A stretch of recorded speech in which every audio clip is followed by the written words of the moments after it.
से त्रस्त है, प्याज टमाटर से लेकर भैंस सब्जी कीमत आसमान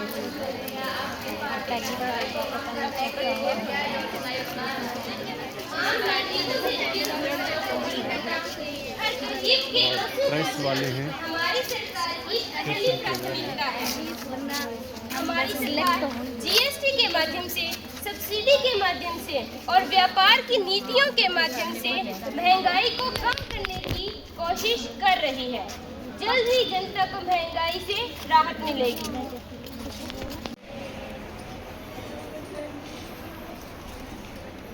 सब गिर मारी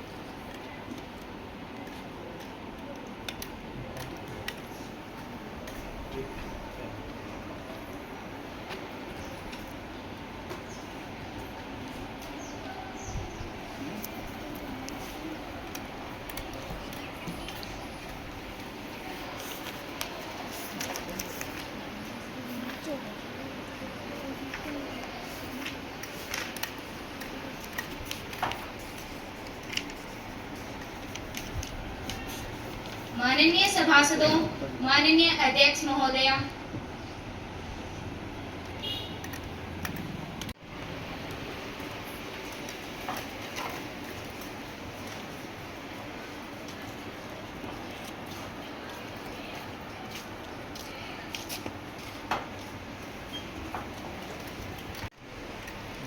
संसद के इस मानसून सत्र में आप सभी का हार्दिक स्वागत है।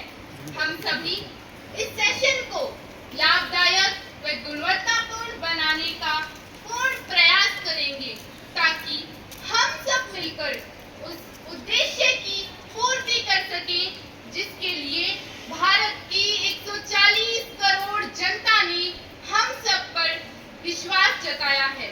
साथियों, हमारा कर्तव्य है कि हम देश के इस संसद रूपी मंदिर में बैठकर भारत को एक नई दिशा देने के लिए सकारात्मक रूप से हर संभव प्रयास कर सकें। संसद आपसे उम्मीद करती है कि आप आज की कार्यवाही में सकारात्मक रूप से जुड़ेंगे। अब आज की कार्यवाही शुरू की जा रही है। महासचिव जी, नए सदस्यों से शपथ या प्रतिज्ञान ग्रहण करवाएं। मैं शपथ के लिए बुला रही हूँ मिस प्रीति जी, जो फिरोजपुर लोकसभा क्षेत्र से युवा सांसद चुनी गई है। अब शपथ ग्रहण करेंगी।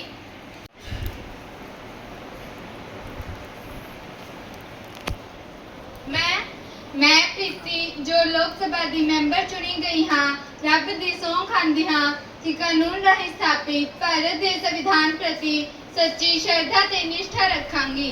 भारत ਦੀ सब समर्था ਤੇ ਅਖੰਡਤਾ ਨੂੰ ਕਾਇਮ ਰੱਖਾਂਗੀ ਅਤੇ ਜਿਸ ਅਹੁਦੇ ਨੂੰ ਮੈਂ ਸੰਭਾਲਣ ਵਾਲੀ ਹਾਂ ਉਸ ਦੇ ਕਰਤੱਵਾਂ ਨੂੰ ਸ਼ਰਧਾਪੂਰਵਕ ਨਿਭਾਵਾਂਗੀ। ਜੈ Hind.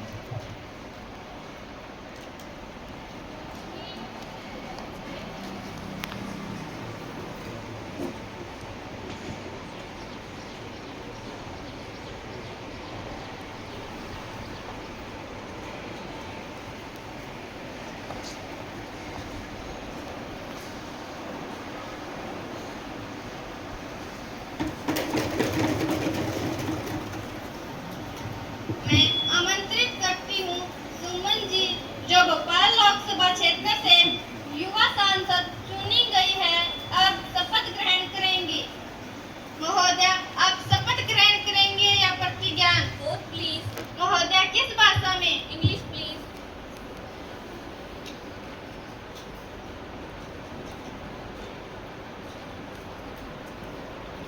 I, Suman, having been elected as the member of the lower house of the Youth Parliament, do swear in the name of God that I will bear true faith and allegiance to the Constitution of India as by laws established, that I will uphold the sovereignty and integrity of India, and that I will faithfully discharge the duty upon which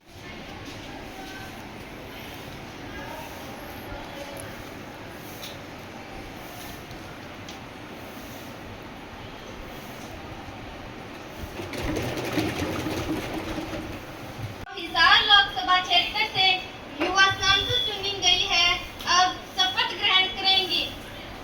महोदया, आप शपथ ग्रहण करेंगे या प्रतिज्ञान? महोदया, किस भाषा में?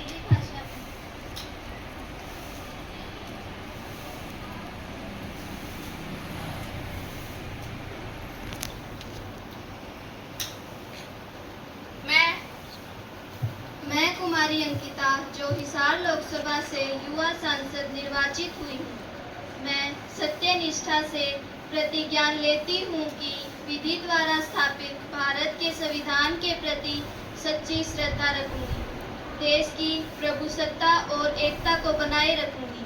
मैं जिस पद को ग्रहण करने वाली हूँ, उसके कर्तव्यों का श्रद्धापूर्वक निर्वहन करूंगी।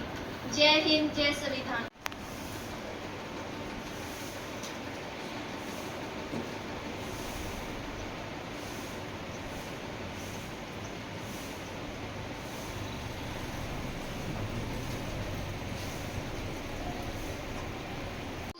अत्यंत दुख हो रहा है कि भारत के पूर्व प्रधानमंत्री, वरिष्ठ नेता, प्रख्यात अर्थशास्त्री और दूरदर्शी विचारक डॉक्टर मनमोहन सिंह जी का हाल ही में निधन हो गया है। डॉक्टर मनमोहन सिंह जी का जीवन सेवा, सादगी और नैतिक मूल्यों का प्रतीक रहा है। उन्होंने देश की अर्थव्यवस्था को एक नई दिशा देने में महत्वपूर्ण भूमिका निभाई। वर्ष 1991 में उन्होंने भारत की आर्थिक संकट से उबारने वाले ऐतिहासिक सुधारों में शुरुआत की, जिससे देश को वैश्विक मंच पर सम्मान व स्थिरता प्राप्त हुई। उन्होंने 2004 से 2014 तक 2 कार्यकालों में भारत के प्रधानमंत्री के रूप में भारत को एक शांत, स्थिर और मर्मज्ञ नेतृत्व प्रदान किया। वे एक ऐसे राजनेता थे जिन्होंने कभी भी कटुता की भाषा का प्रयोग नहीं किया, हमेशा लोकतांत्रिक मर्यादाओं का पालन किया और विरोधियों का सम्मान भी किया। इस महान विभूति का निधन भारत के सार्वजनिक जीवन की एक युगांतकारी क्षति है। हम इस सदन की ओर से उनके जीवन को कृतज्ञता के साथ स्मरण करते हैं। प्रधानमंत्री जी, माननीय वरिष्ठ नेता और दूरदर्शी विचारक डॉक्टर मनमोहन सिंह जी का हाल ही में निधन हो गया। डॉक्टर मनमोहन सिंह जी का जीवन राष्ट्र सेवा, सादगी और नैतिक मूल्यों का प्रतीक रहा था। उन्होंने देश की अर्थव्यवस्था को नई दिशा देने में महत्वपूर्ण भूमिका निभाई थी। वे एक ऐसे राजनेता थे जिन्होंने कभी कटुता की भाषा का प्रयोग नहीं किया। वे हमेशा ही लोकतांत्रिक मर्यादाओं का पालन करते थे और विरोधियों का भी सम्मान करते थे। इस महान विभूति का निधन भारत की सार्वजनिक जीवन की एक युगांतकारी क्षति है। इस सदन की ओर से मैं उनके जीवन और योगदान को कृतज्ञता के साथ स्मरण करती हूँ। ओम शांति।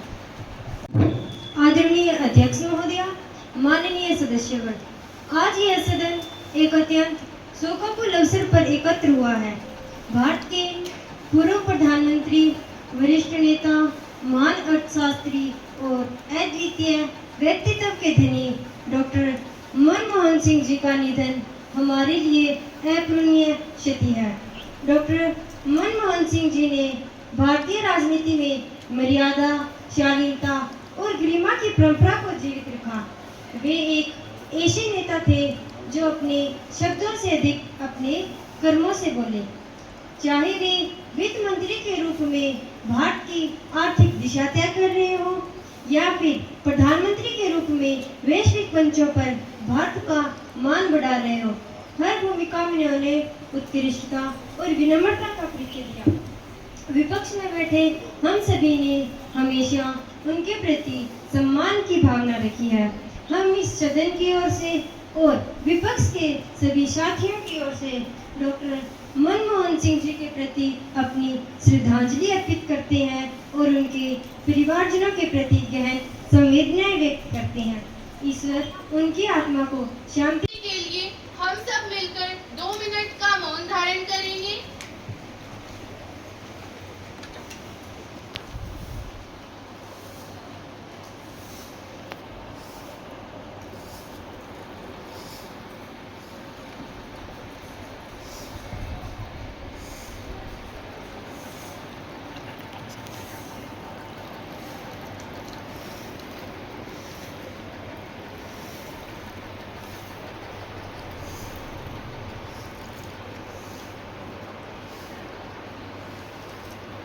ओम शांति। Condolences to the grieved family. जी ma'am. Okay, message will be sent to the family. प्रधानमंत्री जी, नए मंत्रियों का परिचय करवाएं। आदरणीय अध्यक्ष महोदया, सदन के माननीय सदस्यों, मुझे यह बताते हुए बहुत प्रसन्नता हो रही है कि मेरी सरकार के मंत्रिमंडल का गठन हो चुका है। अब मैं इस सदन के समक्ष अपने मंत्री परिषद के सदस्यों का परिचय कराना चाहती हूँ। ये सभी माननीय सदस्य अपने अपने क्षेत्र के दक्ष, प्रतिबद्ध और राष्ट्र सेवा हेतु पूर्ण रूप से समर्पित हैं। मिस दिव्या, जिन्हें गृह मंत्रालय की जिम्मेदारी सौंपी गई है। मिस गीतांजलि, जो वित्त मंत्रालय का दायित्व निभा रही है। मिस अंजू, जिन्हें शिक्षा मंत्री की जिम्मेदारी दी गई है। मिस माया, जो ग्रामीण विकास मंत्री की जिम्मेदारी निभा रही है। मिस सवीना, जो कृषि एवं किसान कल्याण मंत्रालय को देखेंगी। मिस भावना, जो पर्यावरण मंत्री के रूप में चुनी गई हैं। प्रसन्नता हो रही है कि आज भारत की संसद की इस ऐतिहासिक कार्यवाही में हमारे घनिष्ठ पड़ोसी देश नेपाल से एक विशेष प्रतिनिधिमंडल माननीय श्री राम बहादुर कार्की जी के नेतृत्व में हमारे बीच उपस्थित हैं। हमारे दोनों देशों के ऐतिहासिक, सांस्कृतिक और लोकतांत्रिक संबंधों को और प्रगाढ़ करने की दिशा में यह उपस्थिति एक प्रेरणादायक कदम साबित हो सकती है। हम सभी उनका हार्दिक स्वागत व अभिनंदन करते हैं। हमें विश्वास है कि उनका यह सदन में आगमन दोनों देशों के संसदीय सहयोग को और मजबूत करेगा और लोकतांत्रिक मूल्यों की साझी विरासत को आगे बढ़ाएगा। एक बार पुनः हम उनका हार्दिक स्वागत व अभिनंदन करते हैं। अब प्रश्न काल आरंभ किया जाए। महासचिव जी, माननीय सदस्यों को प्रश्नों की कॉपी वितरित की जाए।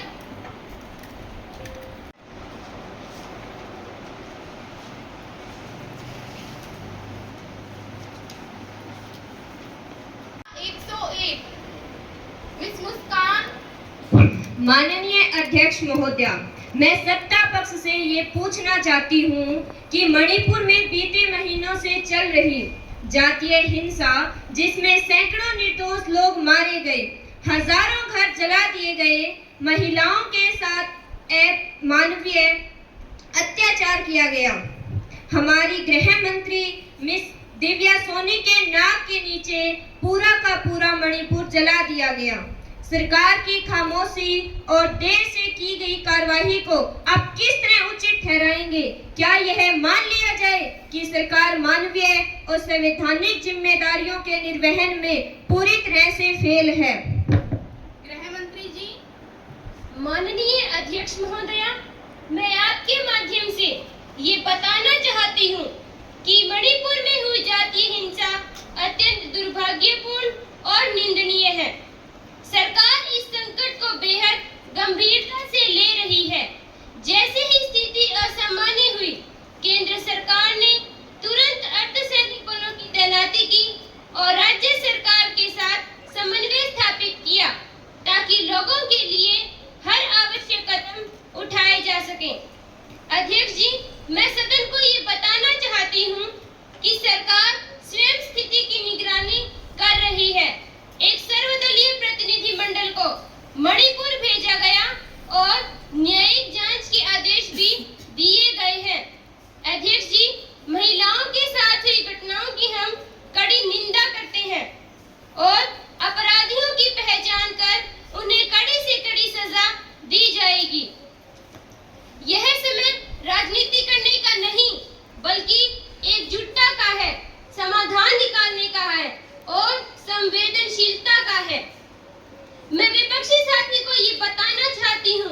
कि सरकार मणिपुर में स्थायी शांति के लिए प्रतिबद्ध है। धन्यवाद। सविता जी। माननीय अध्यक्ष महोदय, मैं आपका ध्यान एक अत्यंत गंभीर और राष्ट्रीय सुरक्षा से जुड़े मुद्दे की ओर आकर्षित करना चाहती हूँ। हाल ही में जब हमारी सेना ने सरहद पर पाकिस्तान के खिलाफ निर्णायक बढ़त बना ली थी, जब देश का मनोबल 7वें आसमान पर था और आतंक के शरणगाहे को मुंहतोड़ जवाब दिया जा रहा था, ऐसे समय में युद्ध विराम का निर्णय कैसे लिया गया? क्या सरकार स्पष्ट करेगी कि किस दबाव के कारण यह फैसला लिया गया? जब देश के जवान सीमा पर बलिदान दे रहे हैं, ऐसे समय में युद्ध विराम का निर्णय क्या उन बलिदानों का अपमान नहीं है? क्या सरकार के पास कोई लंबी रणनीति है जिससे देश की जनता को आश्वासन मिल सके कि भविष्य में ऐसा कदम दोबारा नहीं उठाया जाएगा? देश जानना चाहता है, जनता जानना चाहती है कि जब जीत सामने थी तब हम पीछे क्यों हटे?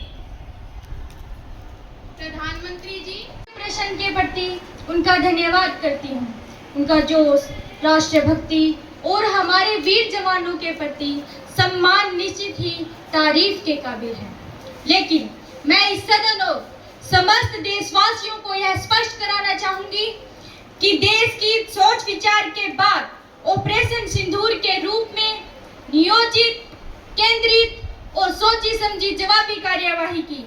ऑपरेशन सिंदूर की निशानेबाजी आतंकवादी ट्रेनिंग ढांचे पर केंद्रित थी। सैनिक व वायु सामर्थ्य का बराबर उपयोग करके आतंकवादी ठिकानों को निशाना बनाया गया। ये कार्यवाही 6 से 7 मई 2025 की रात में संचालित की गई। हमारे कार्यवाही का उद्देश्य सरेआम नागरिकों पर हमला करने वाले, हमारी बहनों के सिंदूर उजाड़ने वाले उन आतंकवादी तंत्रों को समाप्त करना था। महोदया, मैं इन्हें बताना चाहूंगी कि युद्ध सिर्फ मैदानों में नहीं बल्कि दिमाग से भी लड़े जाते हैं और कभी-कभी सबसे बड़ी जीत शांति से मिलती है। हमने तोपों को खामोश किया, ये कमजोरी नहीं थी, सोच थी। दुश्मन की हर चाल का पहचान कर जवाब देने की योजना थी। माननीय अध्यक्ष महोदया, युद्ध को रोकने का निर्णय न ही तो कोई दबाव था और न ही कोई कमजोरी थी। यह भारत की रणनीतिक सूझबूझ, कूटनीति की विजय और अंतर्राष्ट्रीय सहयोग का परिणाम था। हमारी सेनाओं ने हर मोर्चे पर अपना पराक्रम दिखाया। हमने पाकिस्तान को स्पष्ट संकेत दे दिया है कि भारत अब एक नया भारत है। हमने यह दिखा दिया है कि यह बुद्ध का देश है जो अहिंसा परमो धर्म है को अपना आदर्श मानता है। परंतु सनद रहे, यह चंद्रगुप्त मौर्य की धरती है, यह समुद्रगुप्त का देश है। हम पृथ्वीराज चौहान, वीर शिवाजी के वंशज हैं। हमें अपने देश की सीमाओं की रक्षा करना आता है। हम अपने सिंदूर की कीमत वसूल करना जानते हैं। इसलिए जनता को जानना आवश्यक है कि सरकार ने ठोस सबूत, खुफिया इनपुट और सैन्य विकल्पों के विवेकपूर्ण प्रयोग के साथ देश की सर्वोच्च सुरक्षा का संरक्षण किया। हम अपने सुरक्षा बलों के साथ खड़े हैं और देश की एकता और सुरक्षा के प्रति कटिबद्ध है। इसलिए माननीय सदन से मांग है कि जब देश की बहन बेटियों के जीवन और स्वाभिमान पर हमला होता है तो सरकार की ठोस निर्णायक कानूनी कार्यवाही न सिर्फ जायज है बल्कि आवश्यक भी है और यही वो जवाब है जो हम पूरे विश्वास के साथ देना चाहते हैं। धन्यवाद। आज का भारत युवा जोश, युवा शक्ति और युवा ऊर्जा का भारत है, लेकिन अफसोस सरकार के पास इस युवा शक्ति को सही दिशा देने की कोई ठोस योजना नहीं है। आज का युवा भटक रहा है क्योंकि उसके पास कोई काम नहीं है, उसके पास कोई रोजगार नहीं है। रोजगार के अभाव में युवा नशे की गिरफ्त में आ रहे हैं। क्या सरकार के पास इस युवा भारत, भविष्य के भारत को सही दिशा देने की कोई ठोस योजना है? अगर है तो सदन में बताई जाए। खुशबू जी। माननीय अध्यक्ष महोदया, हमारी सरकार का ये दृढ़ विश्वास है कि युवाओं की ऊर्जा और प्रतिभा ही राष्ट्र निर्माण की सबसे बड़ी शक्ति है। इसी उद्देश्य से अनेक ठोस योजनाएं चलाई गई है। पहली, प्रधानमंत्री कौशल विकास योजना देश के युवाओं को आधुनिक तकनीक और उद्योग आधारित प्रशिक्षण देकर उन्हें आत्मनिर्भर बनाया जा रहा है, जिससे युवा रोजगार प्राप्त कर रहे हैं। दूसरी, स्टार्टअप इंडिया और स्टैंड अप इंडिया योजना युवाओं को अपनी प्रतिभा के अनुसार नवाचार और नए उद्योग हेतु वित्तीय और तकनीकी सहयोग देना। तीसरी, नेशनल यूथ पॉलिसी 2025 के तहत शिक्षा, कौशल व रोजगार को बढ़ावा देना। इस तरह की अनेक योजनाएं चलाकर देश के युवाओं के सुनहरे भविष्य की नींव तैयार करने। प्रश्न संख्या 103 मिस डिम्पल। माननीय अध्यक्ष महोदया, मैं सरकार से ये जानना चाहती हूँ कि आखिर आम आदमी कब तक हर कदम पर टोल टैक्स की मार झेलेगा? कभी आयकर, कभी जीएसटी, कभी पेट्रोल डीजल पर टैक्स। सवाल यह है कि जनता पहले से ही टैक्स देकर सरकार को राजस्व उपलब्ध करा रही है। जनता कब तक सरकार की आर्थिक शोषण और टैक्स पर टैक्स की नीति की मार सहती रहेगी? सड़क जनता की है, टैक्स जनता का है, फिर ये हर सड़क पर हर कदम पर टोल किसका है? सड़क व परिवहन मंत्री जी। माननीय अध्यक्ष महोदय, विपक्ष द्वारा उठाया गया मुद्दा जनता की भावनाओं से जुड़ा है, परंतु इसमें कुछ तथ्यों को स्पष्ट करना आवश्यक है। सबसे पहले, केवल सड़कें बनानी ही नहीं बल्कि उनकी देखरेख और रखरखाव भी उतना ही महत्वपूर्ण है। इन कार्यों पर हजारों करोड़ों रुपया खर्च आता है। सरकार का उद्देश्य जनता से दोहरा कर लेना नहीं बल्कि यह सुनिश्चित करना है कि जहां सड़कों का उपयोग ज्यादा होता है वहां उपयोगकर्ता ही कुछ अंश दान दे। ये यूजर पे सिद्धांत है। साथ ही सरकार लगातार टोल प्लाजा को कम करने और एक निश्चित अवधि के बाद टोल वसूली बंद करने की दिशा में काम कर रही है।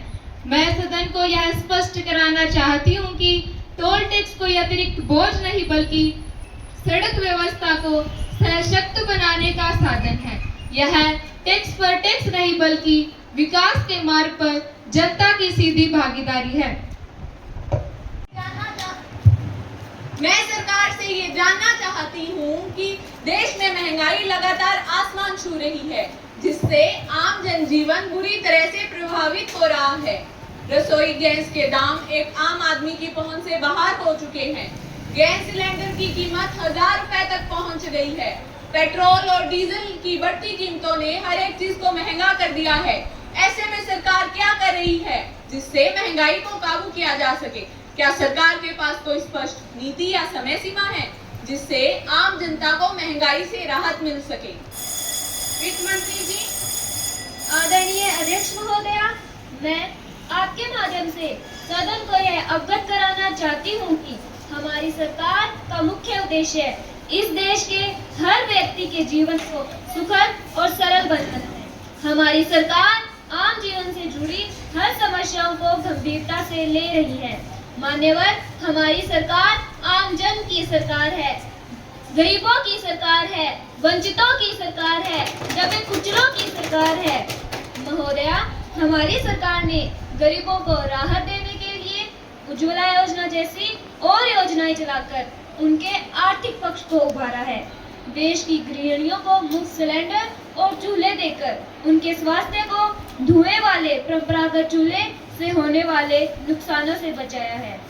पेट्रोल व डीजल की कीमतें तो अंतर्राष्ट्रीय बाजार पर निर्भर है, लेकिन फिर भी हमारी सरकार कीमतों में नियंत्रण का हर संभव प्रयास कर रही है और आगे भी इसी तरह करती रहेंगी। माननीय अध्यक्ष महोदय, मैं आपके माध्यम से सरकार से यह पूछना चाहती हूँ कि क्या सरकार ग्रामीण क्षेत्रों में भी शहरों जैसी गुणवत्तापूर्ण शिक्षा उपलब्ध कराने के लिए कोई ठोस योजना लागू कर रही है? माननीय अध्यक्ष महोदय, मैं शिक्षा पर सरकार से कुछ प्रश्न पूछना चाहती हूँ। पहला, बेटी बचाओ बेटी पढ़ाओ का नारा क्या केवल प्रचार का साधन बनकर रह गया? क्योंकि ग्रामीण स्तर पर स्कूलों का ढांचागत विकास इतना कमजोर है, वहाँ की छतें व दीवारें गिर रही है। बालिकाओं के लिए शौचालय की व्यवस्था नहीं है, क्योंकि जमीनी स्तर पर बालिकाओं के लिए सुरक्षित, गुणवत्तापूर्ण और सुलभ शिक्षा का कोई ठोस प्रबंध नहीं किया गया। दूसरा, क्या सरकार ये स्वीकार करेगी कि हाल ही में राजस्थान के भीलवाड़ा जिले के एक सरकारी विद्यालय में छत गिरने जैसी दुखद घटना, जिसमें कई मासूम छात्राओं की जान चली गई, इस बात का सबूत है कि ग्रामीण शिक्षा व्यवस्था संसद भवन के निर्माण पर करोड़ों खर्च किए जा रहे हैं। जहां देश का भविष्य पड़ रहा है, वहां की छतें गिर रही है कोई आपके पास जवाब? शिक्षा मंत्री जी। माननीय अध्यक्ष महोदय, विपक्ष द्वारा उठाया गया प्रश्न अत्यंत संवेदनशील है और हम इसे गंभीरता से लेते हैं। मैं कुछ बिंदुओं के माध्यम से सरकार का पक्ष स्पष्ट करना चाहूंगी। पहला, ग्रामीण शिक्षा हमारी प्राथमिकता है। सरकार यह स्वीकार करती है कि देश के कुछ क्षेत्रों में शिक्षा व्यवस्था में सुधार की आवश्यकता है, विशेषकर ग्रामीण भारत में। महोदया, यही कारण है कि हम समग्र शिक्षा अभियान, स्कूल विकास योजना जैसी अनेक योजनाओं को गति दे रही हैं। दूसरा, बेटी बचाओ बेटी पढ़ाओ। महोदया, यह केवल एक नारा ही नहीं बल्कि एक संकल्प है। यह कहना कि यह नारा मात्र एक प्रचार है, सत्य से परे है, तो पिछले 10 वर्षों में बालिकाओं के नामांकन और उपस्थिति में 36% तक वृद्धि दर्ज की गई है। साथ ही सरकार ने बालिकाओं के लिए कस्तूरबा गांधी बालिका विद्यालय, स्कूलों में शौचालय निर्माण, स्कॉलरशिप योजनाएं और स्वास्थ्य व पोषण कार्यक्रमों के जरिए बेटियों की शिक्षा में क्रांति लाई है। रही बात भीलवाड़ा की दुर्भाग्यपूर्ण घटना की, तो हम इस दुर्घटना पर गहरा दुख प्रकट करते हैं। दुख प्रकट करने से किसी भी समस्या का समाधान नहीं होने वाला। मंत्री जी, आप शांत होकर बैठ जाएं। संबंधित राज्य सरकार और शिक्षा विभाग द्वारा जांच का आदेश दे दिया गया है और दोषियों पर सख्त कार्यवाही भी की जा रही है। साथ ही केंद्र सरकार ने पूरे देश में पुराने स्कूल भवनों की संरचनात्मक समीक्षा के निर्देश भी दिए हैं। महोदया, आलोचना से नहीं, साझेदारी और सुझावों से राष्ट्र का निर्माण होगा। अध्यक्ष जी, अंत में मैं विपक्ष से भी ये आग्रह करती हूँ कि वे केवल समस्याओं को उजागर करने तक ही सीमित न रहें, बल्कि सुधारों के लिए रचनात्मक सुझाव भी दें। यही लोकतंत्र की सच्ची आत्मा है। धन्यवाद। जी, आप अपना प्रश्न सदन में रख सकती हैं। माननीय अध्यक्ष महोदय, मैं आपके माध्यम से सरकार से अहमदाबाद में हुए विमान हादसे पर जवाब चाहती हूँ। इस दर्दनाक दुर्घटना में कई यात्रियों की जानें चली गई और दर्जनों घायल भी हुए। यह केवल एक तकनीकी त्रुटि नहीं, बल्कि हमारे देश की हवाई सुरक्षा व्यवस्था पर एक गंभीर प्रश्न चिन्ह है। अध्यक्ष महोदय, सरकार को यह स्पष्ट करना होगा कि दुर्घटना के कारणों की विस्तृत जांच कब तक पूरी होगी। क्या विमानन नियामकों द्वारा पूर्व में दी गई चेतावनियों को नजरअंदाज किया गया? रेस्क्यू ऑपरेशन में देरी क्यों हुई? पीड़ित परिवारों को क्या सहायता दी गई? नागरिक उड्डयन मंत्रालय। माननीय अध्यक्ष महोदया, मैं मुस्कान नागरिक उड्डयन मंत्रालय की ओर से इस दुर्घटना में जान गंवाने वाले यात्रियों के प्रति गहरी संवेदना प्रकट करती हूँ। यह घटना बहुत दुखद और संवेदनशील है। सरकार ने इस दुर्घटना को अत्यंत गंभीरता से लिया है और इस संबंध में बहुत से कदम उठाए हैं। पहला, तत्काल जांच के आदेश दिए गए हैं। नागरिक उड्डयन महानिदेशालय एक हाई लेवल कमेटी इसकी 24 घंटे में प्रारंभिक रिपोर्ट दे रही है। दूसरा, ब्लैक बॉक्स बरामद कर लिया गया है और उसका विश्लेषण किया जा रहा है ताकि दुर्घटना के वास्तविक कारणों का पता लगाया जा सके। तीसरा, सरकार ने रेस्क्यू ऑपरेशन के तहत एनडीआरएफ और एयरपोर्ट को तुरंत सक्रिय किया है। मृतकों के परिजनों को 25 लाख रुपए, गंभीर घायलों को 10 लाख रुपए और सामान्य घायलों को 5 लाख रुपए सहायता राशि की घोषणा सरकार द्वारा की गई है। हम आश्वस्त करते हैं कि किसी भी दोषी अधिकारी या कंपनी के खिलाफ कठोर से कठोर कार्रवाई की जाएगी।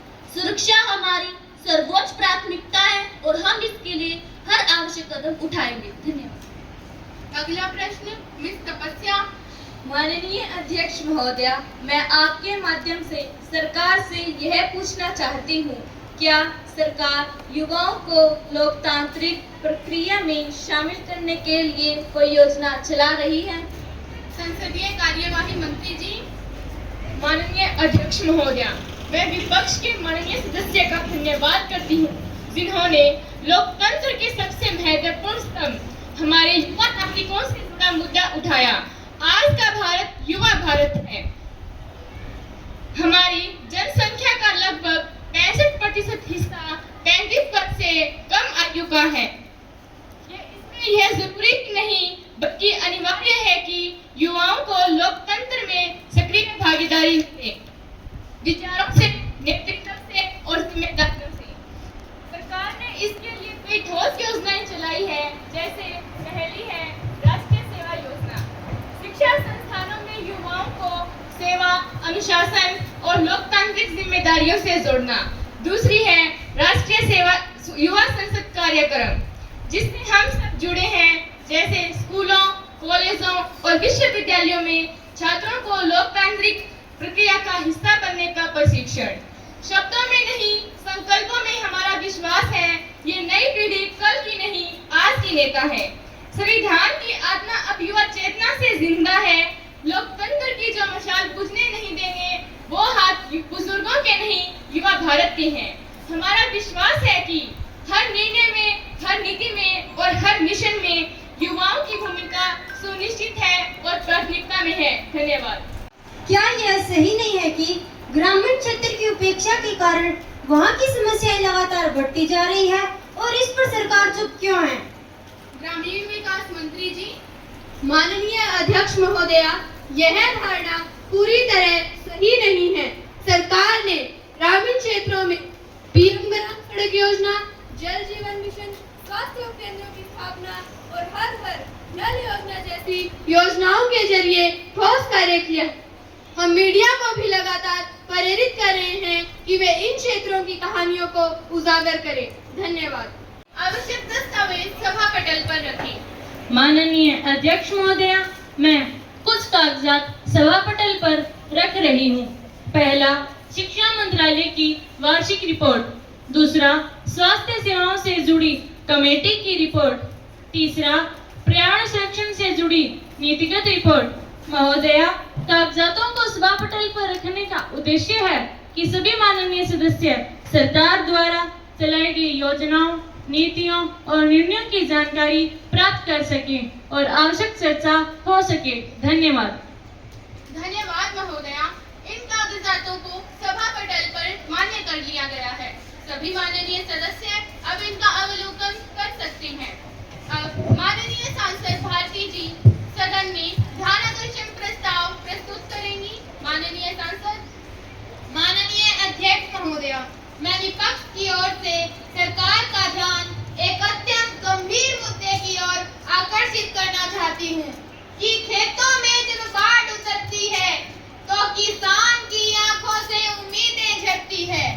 हल चलाने वाले हाथ अब मदद को उठे हैं। क्या सरकार उन तक राहत के वादे पूरे करेगी? खेती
खेती किसानी सिर्फ रोजगार नहीं, ये सभ्यता का आधार है और किसानों को बचाना सिर्फ कर्तव्य नहीं, हमारे जीवन का संस्कार है। जो हर भूखे का पेट भरता है, अरे जो हर भूखे का पेट भरता है, आज वही किसान खाली कटोरे लिए खड़ा है। सरकार के पास क्या उपाय है, क्या योजनाएं है सरकार के पास जिससे बाढ़ को नियंत्रित किया जा सके? माननीय कृषि मंत्री जी। माननीय आई बाढ़ के कारण किसानों को भारी नुकसान हुआ है। इस परिस्थिति से हम पूरी तरह अवगत हैं। सरकार किसानों की सहायता और राहत के लिए कई ठोस कदम उठा रही है। प्रभावित किसानों को फसल क्षति के आधार पर प्रधानमंत्री फसल बीमा योजना के अंतर्गत उचित मुआवजा दिया जाता है। इसके अतिरिक्त राष्ट्रीय आपदा राहत कोष से राज्य सरकारों को आर्थिक सहायता प्रदान की जा रही है ताकि तुरंत राहत और मुआवजा किसानों तक पहुंच सके। एनडीआरएफ, बीएसएफ और सेना द्वारा अब तक 3,300 से अधिक लोगों को रेस्क्यू किया जा चुका है। तटबंधों को मिट्टी के बैग से मजबूत किया जा रहा है।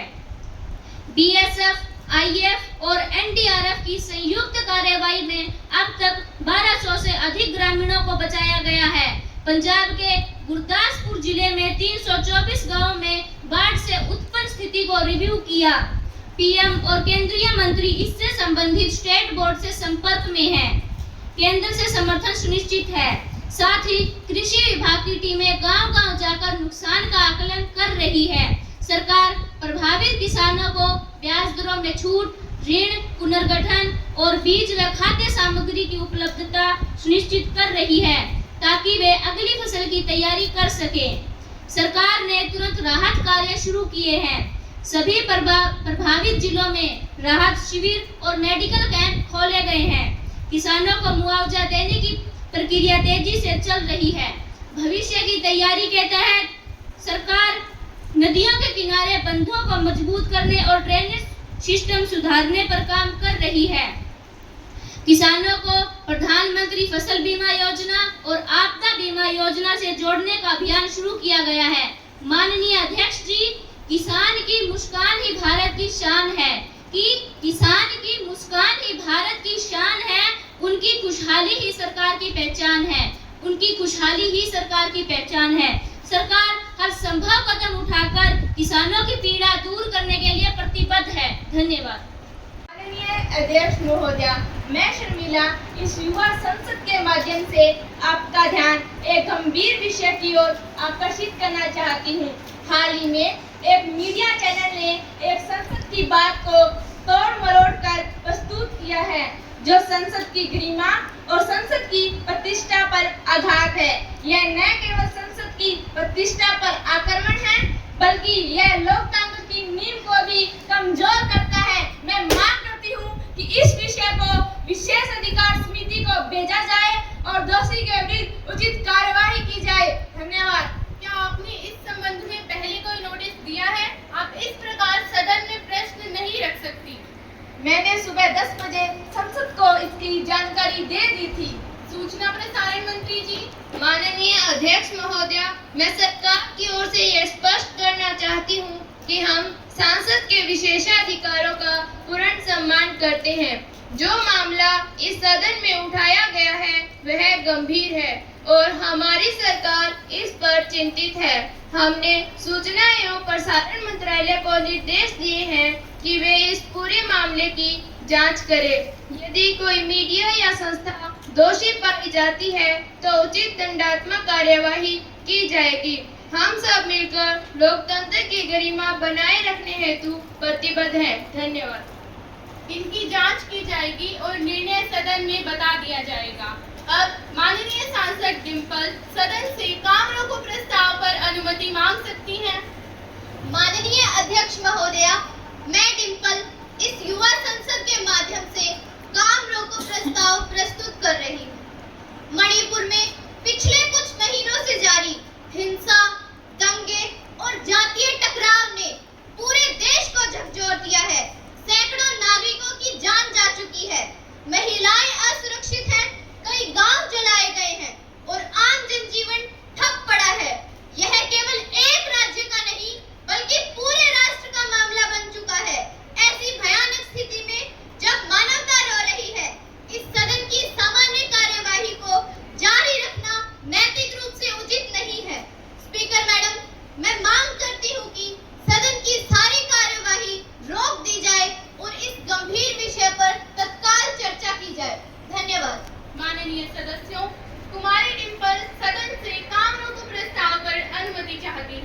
प्रश्न ये है कि क्या उन्हें अनुमति दे दी जाए?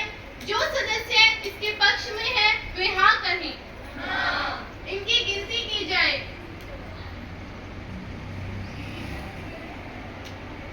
अब जो सदस्य इसके विपक्ष में है वे नहीं कहकर अपनी असहमति प्रकट करें। नहीं। इनकी भी गिनती करें। रिपोर्ट दिखाई जाए।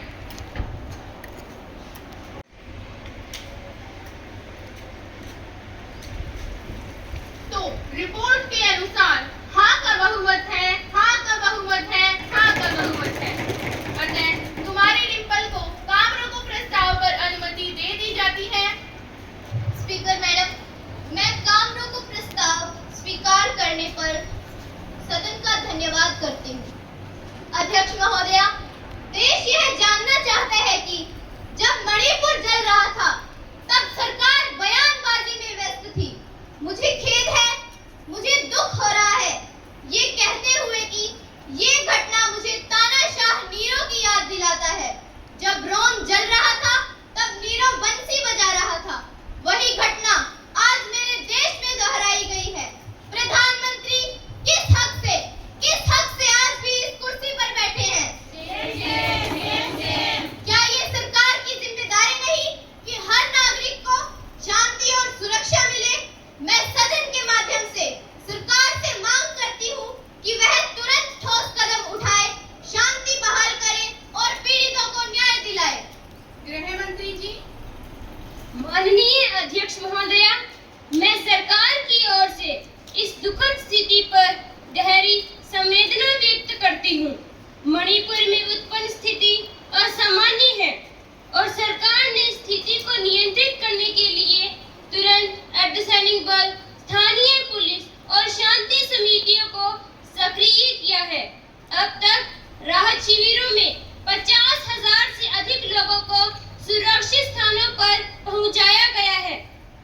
सरकार हर पीड़ित परिवार के साथ खड़ी है और अपराधियों को पकड़ने की कोशिश कर रही है। हमारी प्राथमिकता है शांति, न्याय और पुनर्वास।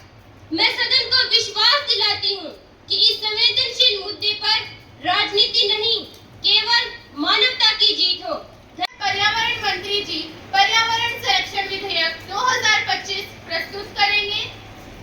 माननीय अध्यक्ष महोदया, 2025 सदन में प्रस्तुत करती हूँ।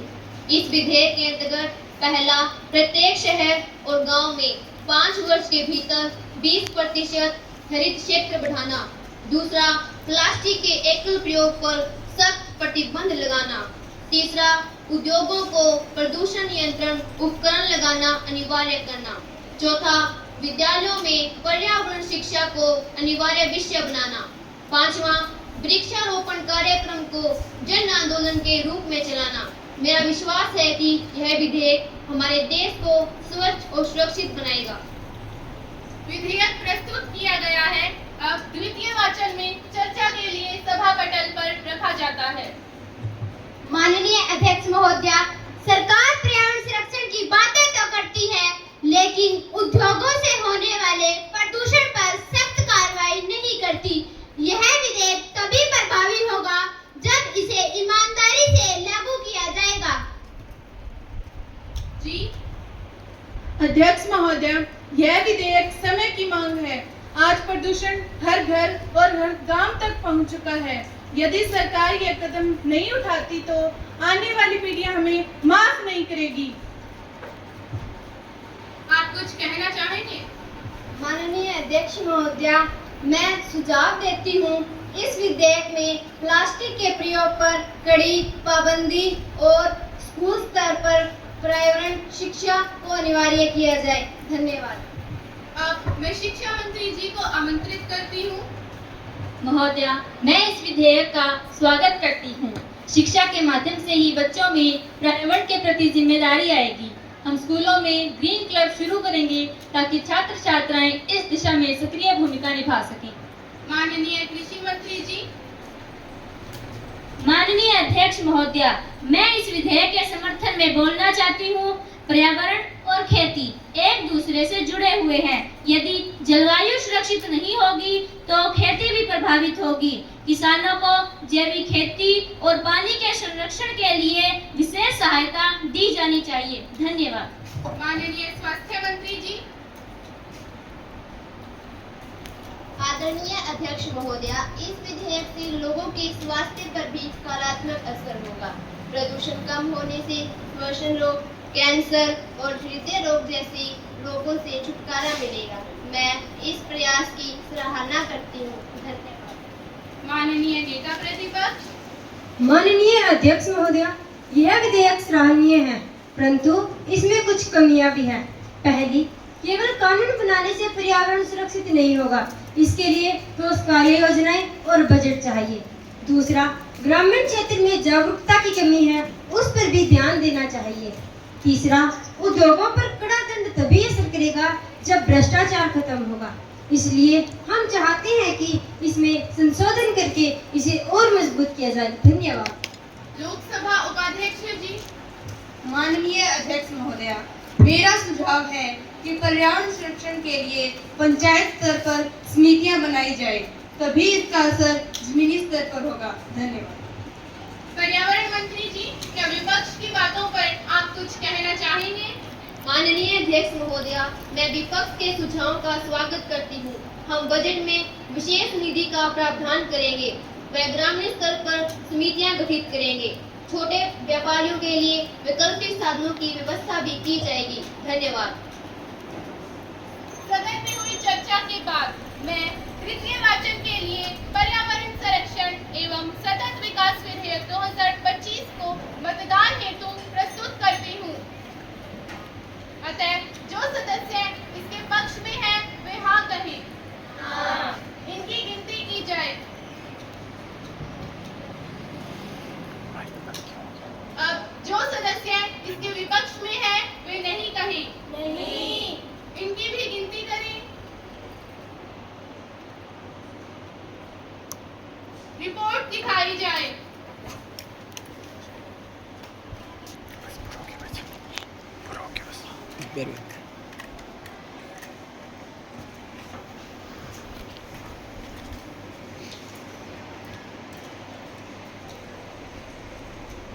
इस विधेयक के पक्ष में 38 मत हैं और विपक्ष में 12 मत हैं। अतः बहुमत से इस विधेयक को पारित किया जाता है। आज की कार्यवाही यही समाप्त होती है। मुझे आशा है कि नया चीजें में आपने पार पा लिया। लगभग थोड़ी बहुत कसर है, वो आपके अध्यापक को अवगत करवा देंगे। लेकिन आपने, मैं 35वां स्कूल है मेरा ये सिरसा जिले का। पहली बार मुझे सीटिंग प्लान अच्छा मिला है, देखने को आंखों को शांति हुई कि लोकसभा का हूबहू उन्होंने प्रदर्शन किया है। बच्चे सभी बहुत बढ़िया बोले, उसमें कोई शंका नहीं थी। एक लड़की जो प्रार्थना में आंख की झपकी मार रही थी, अपने आप को नोच रही थी, वो यहाँ भी नोचती दिखी मुझे। जबकि वो पता नहीं क्यों है ऐसा, वो बोलती बहुत बढ़िया है, उसकी बोली मुझे अच्छी लगती है, लेकिन वो बीच में खुद को झेम जाती है, ये मुझे पता नहीं। एक मुझे अजीब सी बात लगी कि उपाध्यक्ष है वो विपक्ष के साथ मिल गया। ऐसा नहीं होता, उपाध्यक्ष सब तो वो तो सरकार गिरा देगा। तो ये ध्यान रखना है थोड़ा। उपाध्यक्ष